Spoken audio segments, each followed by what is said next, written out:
گھر والوں کی نظر مجھ پر سے ہٹی تو میں جلدی سے گھر سے باہر نکل پڑی۔ یہ گرمیوں کے دن تھے، دوپہر کا وقت تھا، ہر کوئی اپنے اپنے کمروں میں پڑا سو رہا تھا۔ سخت گرمی اور دھوپ میں بھلا کون ہی پاگل ہوگا جو باہر نکلے گا۔ گرمی کی شدت سے باہر نکلو تو سر پھٹنے لگتا۔ ایسے میں سبھی لوگ، کام کرنے والے مستری مزدور تک، سب لوگ آرام کرنے کی غرض سے سو رہے ہوتے۔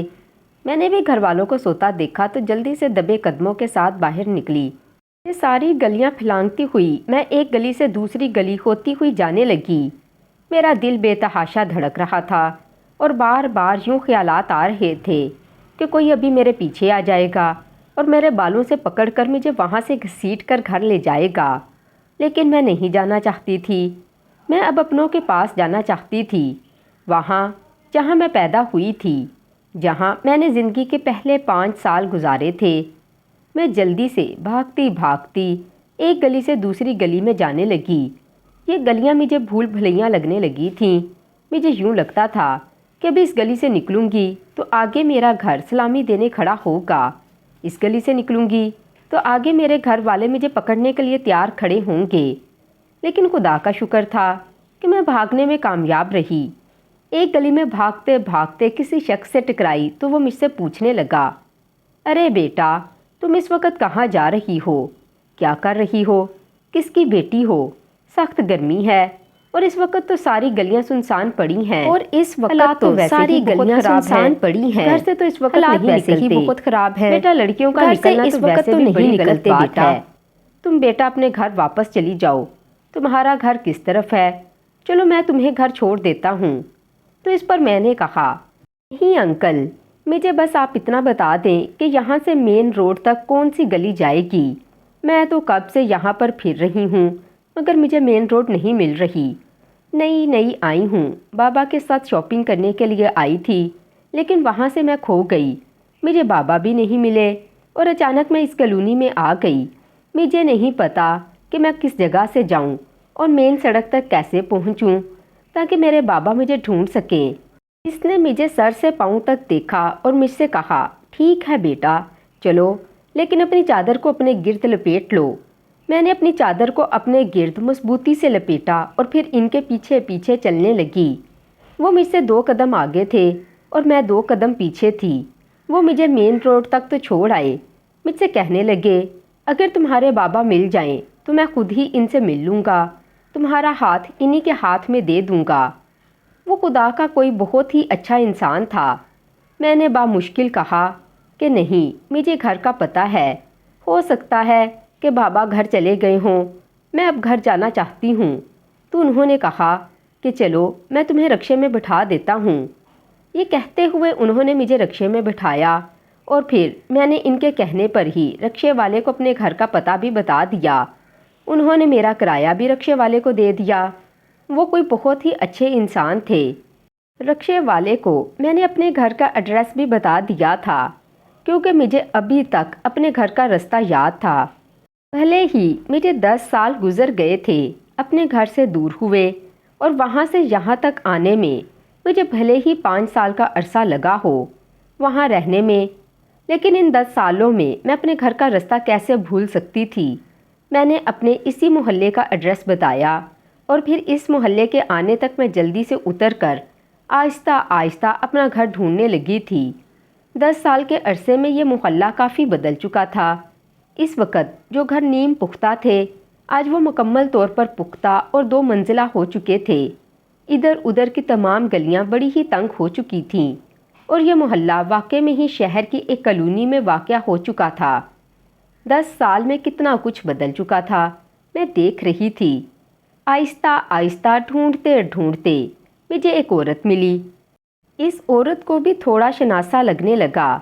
اس عورت کا چہرہ بھی اسے دیکھ کر کچھ مانوسیت ہوئی، لیکن وہ مجھ سے پوچھنے لگی، کیا ہوا بیٹا، تم کون ہو اور اتنی گرمی میں کیا کر رہی ہو اور یہاں پر کس کا گھر ڈھونڈ رہی ہو؟ میں نے کہا، آنٹی مجھے فیروز خان کے گھر جانا ہے۔ وہ کہنے لگی، ارے وہ فیروز خان اور فرا، وہ جو 2 میاں بیوی رہتے ہیں یہاں پر؟ میں نے ہاں میں سر ہلایا۔ اس نے میرے ماں باپ کا نام لے لیا تھا۔ کہنے لگی، آؤ میں تمہیں دکھاتی ہوں۔ ارے تم ان کی وہی ملازمہ ہونا جس نے آ جانا تھا۔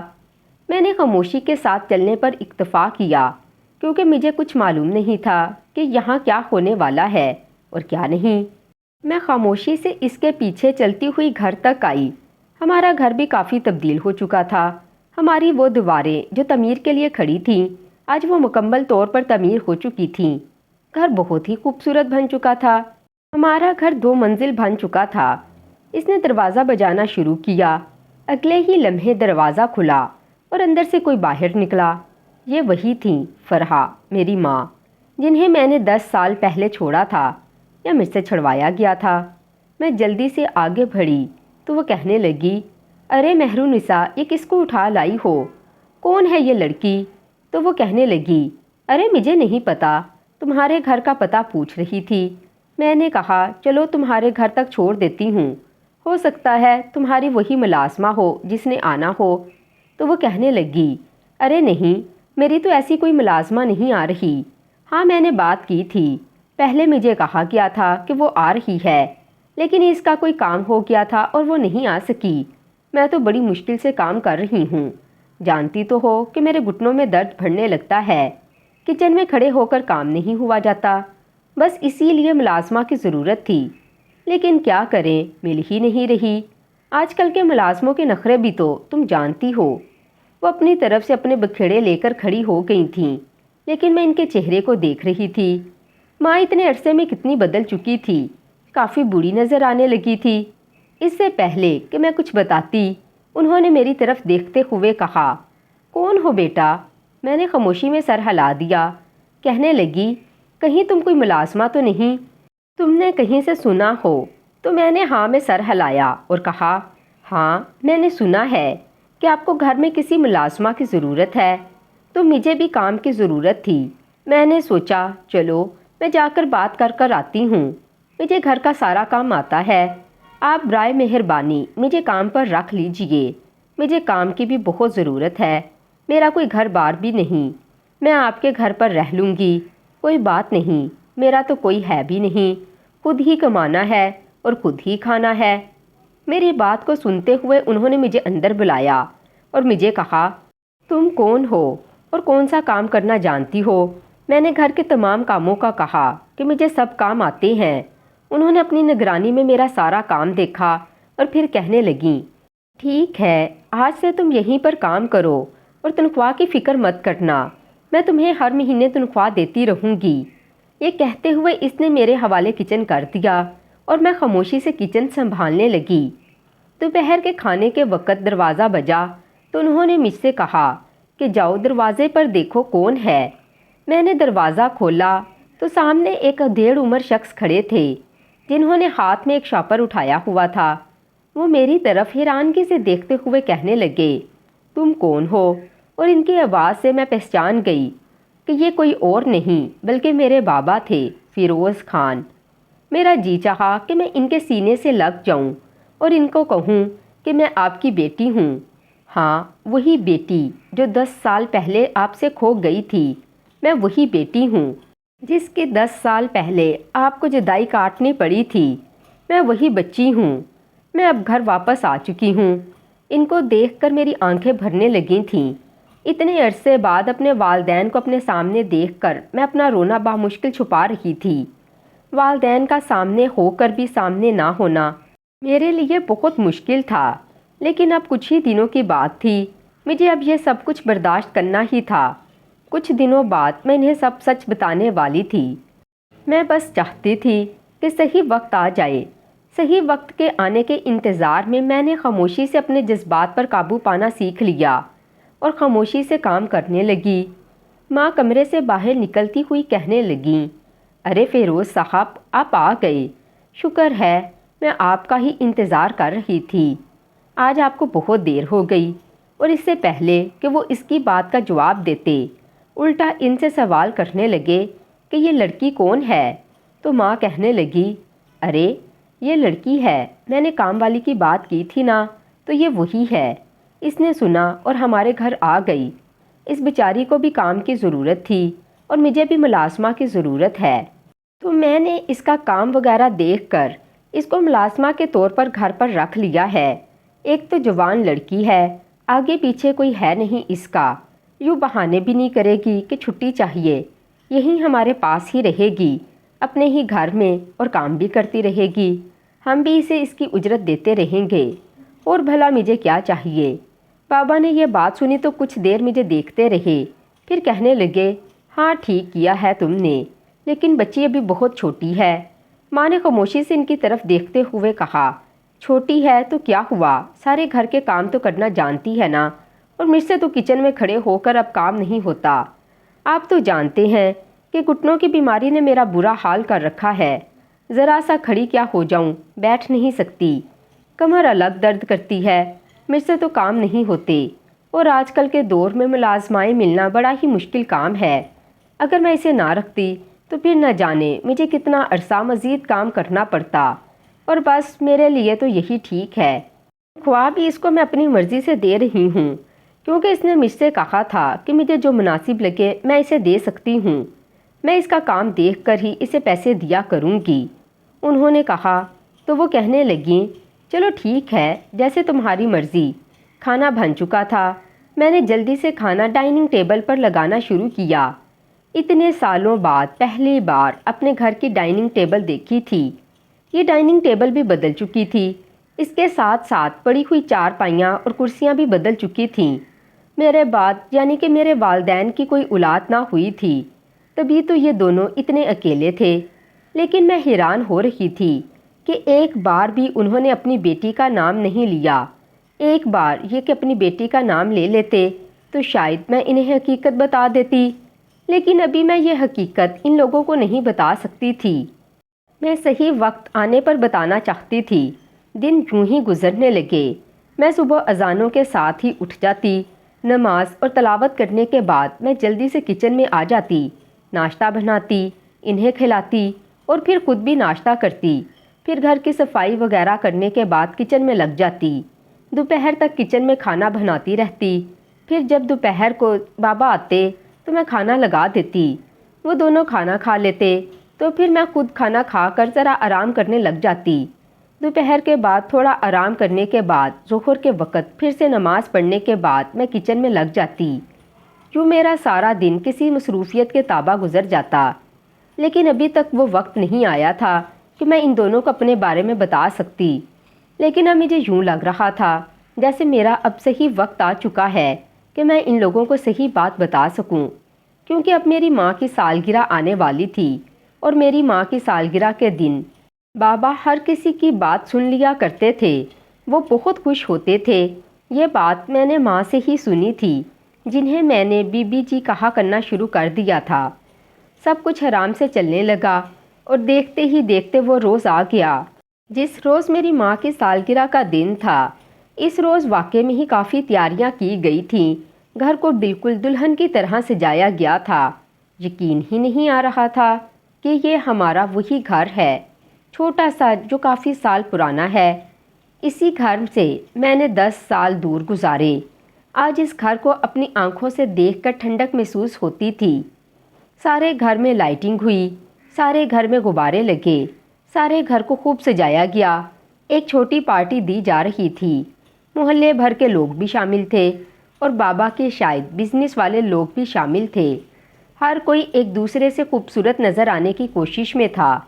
ایسے میں میرے ذمے بہت سارے کام لگا دیے گئے۔ مجھے آنے والے مہمانوں کے لیے کافی سارا کھانا بھی بنانا تھا، سب کے سامنے کولڈ ڈرنکس، چائے وغیرہ بھی رکھنی تھیں، اور اس کے ساتھ ساتھ آنے جانے والوں پر نظر بھی رکھنی تھی، اور ہر کسی کا استقبال بھی میں نے ہی کرنا تھا۔ بی بی جی اور صاحب جی جب بھی بلائیں تب بھی جانا تھا۔ چنانچہ سارا دن اسی چیز میں گزرا۔ رات ہو چکی تھی۔ رات کو ایک بڑی پارٹی رکھی گئی تھی۔ اس پارٹی کے بعد سب لوگ اپنے اپنے گھر چلے گئے، اور پھر بچا ہوا کھانا میرے حوالے کر دیا گیا۔ میں بھی ایک ملازمہ ہوں۔ اس روز میرا دل چاہ رہا تھا کہ میں جاؤں اور ان دونوں کو اپنے سامنے اپنے بارے میں ساری حقیقت بتا دوں۔ میں نے وہ کیک فریج میں رکھا، اور پھر اس کے بعد چلتی ہوئی ان کے کمرے تک آئی۔ لیکن یہ کیا، ان کے کمرے کے دروازے پر تو جیسے میرے پیر کسی نے جکڑ ہی لیے ہوں۔ کی تو باتیں سن کر مجھ میں اندر جانے کی ہمت ہی پیدا نہ ہوئی۔ مجھے یوں لگ رہا تھا کہ میں جیسے ہی اندر جاؤں گی تو کرنٹ لگ جائے گا۔ ان کی باتیں سن سن کر تو میری حیرت کی کوئی انتہا نہ رہی۔ ان کی باتیں سن کر میرا دل دہلنے لگا اور میں جلدی سے بھاگتی ہوئی آئی اور لینڈ لائن سے پولیس کو کال کرنے لگی، کیونکہ اب صرف ایک ہی حل تھا۔ میری آنکھوں سے آنسو متواتر سے بہنے لگے تھے۔ میں اس وقت 5 سال کی تھی جب میں اپنے گھر کے صحن میں بیٹھی کھیل رہی تھی۔ تبھی اچانک زوردار جھٹکے سے دروازہ کھلا اور کچھ لوگوں نے مجھے اٹھا لیا۔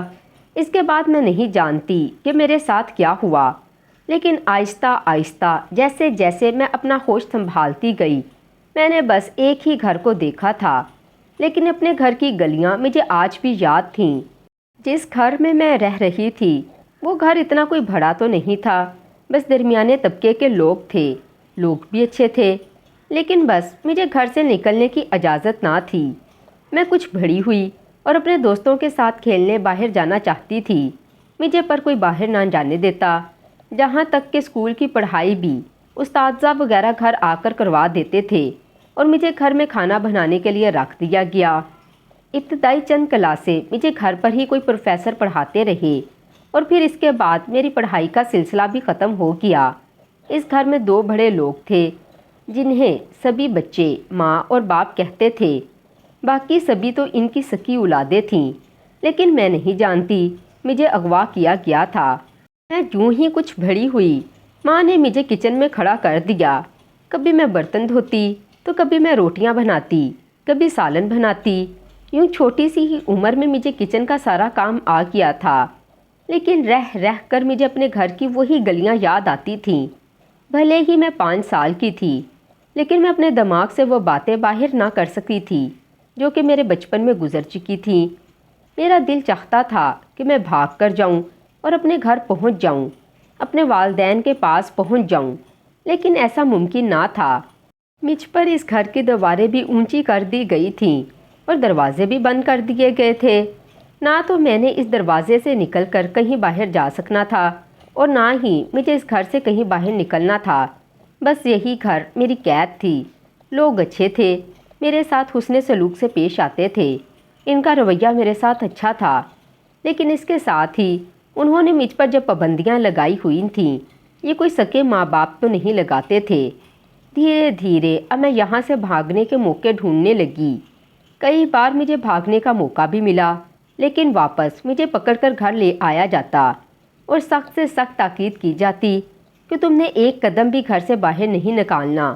نہ جانے ایسا کیوں کہا جاتا تھا، میں نہیں جانتی تھی۔ خیر گزرتے گزرتے 10 سال گزر گئے اور میں 16 سال کی ہو گئی۔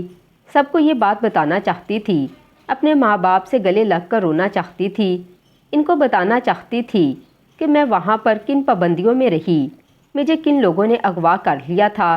ان لوگوں کو تو علم بھی نہیں ہوگا، لیکن یہاں آ کر تو مجھے بہت حیرت ہوئی کہ ان لوگوں نے تو مجھے کبھی یاد ہی نہیں کیا، اور یہاں پر تو میری کوئی تصویر بھی نہیں، نہ ہی مجھے کوئی تصویر نظر آئی۔ ہاں، ان دونوں کے مشترکہ کمرے میں کبھی بھی نہیں گئی تھی، ادھر کا مجھے پتہ نہیں، کیا معلوم وہاں پر میری تصویر ہوتی۔ لیکن آج ان لوگوں کو اپنے بارے میں حقیقت بتانے کے لیے جانے ہی لگی تھی کہ اندر سے آتی ہوئی آوازوں نے مجھے وہیں پر روک لیا، مجھے حیرت میں ڈال لیا، میرا تو سر گھومنے لگا۔ یہ آوازیں کچھ یوں تھیں۔ میری ماں کہہ رہی تھی، ارے آپ جانتے ہیں یہ جو ہماری ملازمہ ہے یہ بھی بڑی خوبصورت لگتی ہے، ماشاءاللہ سے جوان ہو رہی ہے، 16 سال کی ہے، پر جسامت کے لحاظ سے پورے 20 سال کی لگتی ہے، سمجھدار بھی کافی ہے، آگے پیچھے بھی کوئی نہیں۔ ارے میں تو کہتی ہوں اسے بھی آپ اسی دھندے میں لگا لیجئے، اور سنائیے آپ کا دھندا کیسے چل رہا ہے؟ تبھی مسکراتے ہوئے بابا نے ان کے کندھے پر ہاتھ رکھا اور کہا، بہت اچھا چل رہا ہے، لیکن ایک بات بتاؤں فرا، مجھے اپنی بیٹی بڑی یاد آتی ہے۔ تو وہ کہنے لگیں، ارے ہم اسے اگر ڈھونڈتے تو ہمارا اپنا بھانڈا پھوٹ جاتا، اور ہم اپنا بھانڈا پھوٹنے نہیں دینا چاہتے تھے۔ ہماری بیٹی جہاں بھی ہوگی خیر سے ہوگی۔ لیکن تبھی ماں کہنے لگی، اگر وہ ٹھیک نہ ہوئی اور وہ بھی ہمارے جیسے بندوں کے ہاتھ لگ گئی ہو تو پھر میں اس کے بعد کی کوئی بھی بات نہ سن سکی۔ میرے اندر کا حوصلہ ختم ہونے لگا۔ کچھ لمحے بعد ایک بار پھر سے ان دونوں کے درمیان وہی بحث جاری ہونے لگی۔ بابا کہنے لگے، میں نے اپنے آفس میں کام پر آنے والی 5 لڑکیوں کو ایسے ہی جھانسا دیا اور وہ میرے جھانسے میں آ بھی گئی ہیں۔ انہیں لگتا ہے کہ میں نے انہیں آفس میں جاب دی ہے، لیکن وہ یہ نہیں سمجھتی کہ میں نے انہیں کس مقصد کے لیے رکھا ہے۔ کل ان کی بولی لگے گی اور پھر ایک ایک کر کے میں ان کو بیچ دوں گا۔ پھر ہم دونوں سیر کرنے کے لیے کسی دوسرے ملک چلے جائیں گے۔ ہاں، تم بھی ٹھیک کہتی ہو، یہ ملازمہ لڑکی بھی اچھے خاصے پیسے دے جائے گی۔ ہم جانے سے پہلے اس کی بھی بولی لگوا دیں گے۔ پھر دونوں کے فلک شگاف کہہ کے میرے کانوں میں گونجنے لگے تو میری حالت غیر ہو گئی۔ میری آنکھوں سے آنسو بہنے لگے۔ خدا کا شکر ادا کیا کہ میں نے ان دونوں کے سامنے اپنی زبان نہیں کھولی تھی، ورنہ ان دونوں کی حقیقت مجھے کیسے پتہ چلتی۔ مجھے آج سمجھ آیا تھا کہ وہاں کی جو ماں تھی وہ کیوں ایسا کہتی تھی کہ تم خدا کا شکر ادا کرو کہ ہم تمہیں اپنے پاس لے آئے ہیں، ورنہ تمہارا کیا ہو جاتا۔ مجھے معلوم نہیں کہ وہ عورت کون تھی اور مجھے ایسا کیوں کہتی تھی۔ خیر، میں جلدی سے بھاگتی ہوئی لینڈ لائن تک آئی۔ وہ دونوں اپنے کمرے کا دروازہ بند کر کے آرام سے اپنی گفتگو میں مصروف تھے۔ ان کو تو معلوم بھی نہ تھا کہ میں ان کی تمام باتیں سن چکی ہوں اور میرے لیے یہ بہت اچھا موقع تھا۔ میں نے جلدی سے لینڈ لائن سے پولیس کو کال کی، انہیں اس بارے میں ساری حقیقت سے آگاہ کیا، اور پھر اگلے ہی 10 منٹ میں ساری پولیس ہمارے گھر کے گرد گھیرا ڈالے کھڑی تھی۔ بابا جلدی سے اپنے کمرے سے باہر نکلے اور کہنے لگے، یہ پولیس کو کس نے بلایا ہے؟ پولیس تو باہر کھڑی ہے، اب میرا بچنا مشکل نہیں۔ مجھے یوں لگتا ہے جیسے کسی نے ہمارے بارے میں اسے اطلاع دی ہے، یا پھر شاید ان کو میرے خلاف ثبوت مل گئے ہیں۔ تم فرا ایسے کرو کہ گھر کے پچھلے دروازے سے نکل کر چلی جاؤ، میں پولیس کے پاس جا رہا ہوں، سب ٹھیک ہوگا۔ لیکن اگلے ہی پل ان دونوں کو پولیس نے گرفتار کر لیا اور یہ سب کے سامنے میری طرف اشارہ کرتے ہوئے کہنے لگے، بچی تم کون ہو اور یہاں کیا کر رہی ہو؟ تو میں نے ان کو کہا کہ میں وہی ہوں جس نے آپ کو ان کے بارے میں اطلاع دی ہے۔ میں ان کے گھر ملازمہ نہیں ہوں، بلکہ ان کی وہی بیٹی ہوں جو 10 سال پہلے ان سے کھو گئی تھی۔ یہ سب میں نے اس لیے کیا تاکہ ان لوگوں کو پتہ چل سکے کہ دوسروں کی بیٹیوں کو اغوا کر کے بیچنے کا دکھ کیا ہوتا ہے۔ لیکن یہ دونوں تو بے حس ہیں۔ انہوں نے تو مجھے اس لیے ڈھونڈنے کی کوشش نہیں کی تھی کہ یہ دونوں پکڑے جائیں گے، لیکن پھر بھی ان دونوں نے اپنا وہی سلسلہ جاری رکھا اور یہ آج بھی یتیم 4 لڑکیوں کے سودے کر چکے تھے۔ اگر آج میں آپ کو بتاتی تو کچھ روز بعد یہ لوگ میرا بھی سودا کر چکے ہوتے۔ میں تو یہاں اس لیے آئی تھی کہ ان لوگوں کو اپنے بارے میں بتا سکوں، لیکن ان لوگوں کی حقیقت جان کر مجھ میں ہمت نہ رہی کہ میں اپنی جیسی مزید لڑکیوں کو ان کے جال میں پھنسا ہوا دیکھوں۔ انسپکٹر صاحب، ان دونوں کو لے جائیں اور کڑی سے کڑی سزا دیں۔ میں ان کے بارے میں کبھی بھی کچھ نہیں بولوں گی۔